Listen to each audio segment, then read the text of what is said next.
ঘরেই কিভাবে রেস্টুরেন্ট স্টাইলের ফ্রেঞ্চ ফ্রাই করা যায় সেটাই আজকে তোমাদের সাথে শেয়ার করব। সো চলো শুরু করি।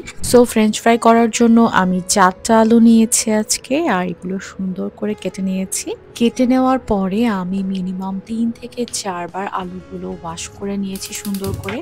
আর এরপরে আমি চুলোয় পানি বসিয়ে দিয়েছি। পানিতে সামান্য আমি লবণ দিয়ে দিয়েছি, আর যখন পানিটা হালকা গরম আছে তখন আমি আলুগুলো দিয়ে দিলাম। একদম ফুটন্ত গরম পানিতে কিন্তু আলু দেওয়া যাবে না। যখন পানিটা হালকা হালকা গরম থাকবে তখন আলুগুলো দিতে হবে। আর এরপর যখন 50% আলুগুলো সিদ্ধ হয়ে আসবে তখন আমি সবগুলো আলু নামিয়ে নিব। দেন আমি টিস্যু দিয়ে হালকা করে একটু চেপে চেপে নিচ্ছি যেন এক্সট্রা যে পানিগুলো আছে সেগুলো শুষে নেয়। এরপরে আমি 30 মিনিটস এর মতন একদম রেখে দিয়েছিলাম এভাবে, যেন পানি একদমই শুকিয়ে যায়। আর এই যে আলুতে একদমই কোনো পানি নেই, একদমই শুকিয়ে গেছে। দেন আমি আলুতে দিয়ে দিচ্ছি লবণ, মরিচের গুঁড়া, আর এরপরে দিচ্ছি গার্লিক পাউডার। আপনারা যে যেরকম ঝাল খান ওই রকম ভাবে স্পাইসটা অ্যাড করবেন। আর এরপরে আমি দিয়ে দিয়েছিলাম চিলি ফ্লেক্স, দেন ব্ল্যাক পেপার।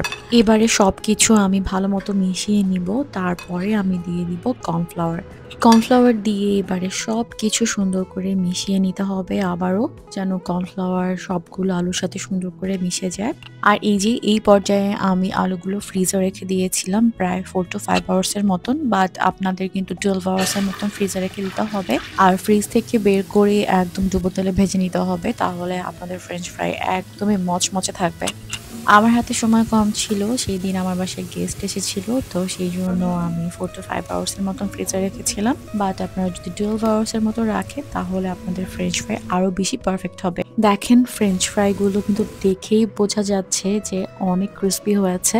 এইভাবে যদি বাসায় একবার ফ্রেঞ্চ ফ্রাই বানিয়ে থাকেন আপনারা আর রেস্টুরেন্টে গিয়ে ফ্রেঞ্চ ফ্রাই খেতে যাবেন না, ট্রাস্ট মি। আর আজকে এতটুকুই। সবাই ভালো থাকবেন, সুস্থ থাকবেন। আল্লাহ হাফেজ।